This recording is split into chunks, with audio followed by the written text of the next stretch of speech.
অনেক দিন পরে আজ বাজারে এমন একটা জিনিস চোখে পড়লো, যেটা দেখলেই মনটা বলে উঠলো আজ চা টাইমটা স্পেশাল হবে। আজ বহুদিন পরে বাজারে হঠাৎ চোখে পড়লো এই পাপড়ি।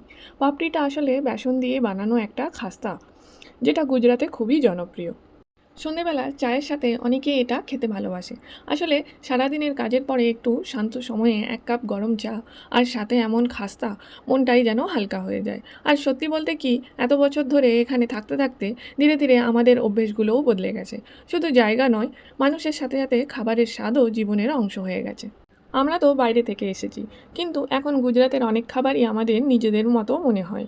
আগে যেগুলো একবারে নতুন লাগতো, আজ সেগুলোই ঘরের খাবারের মতো আপন মনে হয়।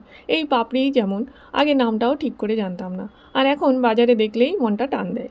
কারণ খাবার শুধু পেট ভরায় না, খাবার মনে স্মৃতি তৈরি করে। প্রথম প্রথম এখানে এসে কত কিছু অচেনা ছিল, রাস্তাঘাট, মানুষ, ভাষা, স্বাদ সবই। আর আজ আজ সেই অচেনা জায়গায় ধীরে ধীরে আপন হয়ে গেছে। সন্ধেবেলার এই ছোট্ট চা ব্রেকগুলোই যেন আমাদের দিনের সবচেয়ে বড় শান্ত মুহূর্ত। এক কাপ চা, একটু খাস্তা পাপড়ি, পাশে নিজের মানুষ। আজ দেখলাম একদম ফ্রেশ পাপড়ি ভাজা হচ্ছে মার্কেটে, তেল থেকে তুলে দিচ্ছে গরম গরম। খাস্তা পাপড়িগুলো ওই মুহূর্তে আর নিজেকে আটকাতে পারলাম না। ভাবলাম চলো আজ চা দিয়ে এইটুকু আনন্দ নিয়ে নিই, কারণ অনেক দিন পরে এমন ফ্রেশ কিছু চোখে পড়েছে। আর মন বলল আজ সন্ধ্যেটা একটু আলাদা হোক। বাড়িতে এসে প্রথমেই চা বসালাম, দুধ মেপে নিলাম, চিনি দিলাম, ইন্ডাকশানে চাও বসিয়ে দিলাম। এই সময়টা আমার খুব প্রিয়, যখন রান্নাঘর জুড়ে চায়ের গন্ধ ছড়াতে থাকে আর বাইরে সারা দিনের ক্লান্তি ধীরে ধীরে কমে আসে।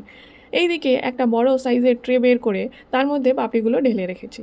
একদম গরম গরম খাস্তা আর টাটকা, হাত দিলেই বোঝা যাচ্ছে কতটা ফ্রেশ। ভাঙলে টুক করে আওয়াজও হচ্ছে। এই আওয়াজটাই তো বলে দেয় পাপড়ি ঠিকঠাক হয়েছে। এমন খাবার আসলে খুব সাধারণ, কিন্তু এর মধ্যেই থাকে দিনের সব ক্লান্তি ভুলিয়ে দেওয়ার ক্ষমতা। এক কাপ চা আর পাশে এমন গরম নাস্তা, সাথে দিয়েছে কাঁচা পেঁপের স্যালাড, গ্রেট করা কাঁচা পেঁপে, তার মধ্যে হালকা মশলা, আর উপরে ডিপ ফ্রাই করা কাঁচা লঙ্কা। দেখতেই বোঝা যাচ্ছে কতটা টেস্টি হতে চলেছে।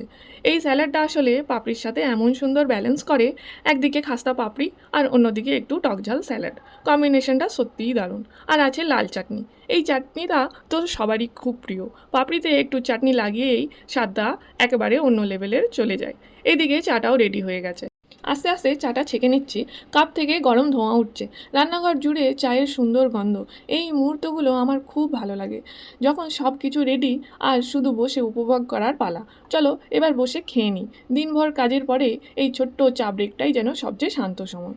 এক কাপ গরম চা, পাশে খাস্তা পাপড়ি, কাঁচা পেঁপের স্যালাড আর প্রিয় লাল চাটনি, এইটুকুতেই মনটা ভরে যায়। জীবনের সুখ আসলে এমনই ছোট ছোট মুহূর্তে লুকিয়ে থাকে। এক কাপ গরম চা, একটু প্রিয় নাস্তা, আর নিজের মানুষের সাথে কিছু শান্ত সময়। আমরা অনেক সময় বড় বড় সুখ খুঁজতে গিয়ে এই ছোট্ট আনন্দগুলোকে ভুলে যাই, কিন্তু সত্যিটা হলো এই সাধারণ মুহূর্তগুলোর মধ্যেই লুকিয়ে থাকে আসল শান্তি। সারাদিনের কাজ, দৌড়ঝাঁপ, দায়িত্বের ভিড়ের মাঝেও যখন একটু থেমে বসি, নিজের জন্য 2 মিনিট বের করি, তখনই বুঝি এইটুকুই তো যথেষ্ট। আজকের এই চা ব্রেকটাও ঠিক তেমনই। কোনো বড় আয়োজন না, শুধু মন ভরা কিছু ছোট মুহূর্ত। আর এই মুহূর্তগুলোই পরে সুন্দর স্মৃতি হয়ে যায়। আপনারাও নিজের জন্য একটু সময় বের করুন, নিজের যত্ন নিন, আর এইভাবেই ছোট ছোট সুখ নিয়ে এগিয়ে চলুন। সবাই ভালো থাকবেন। আবার দেখাবে নতুন দিনের গল্প নিয়ে।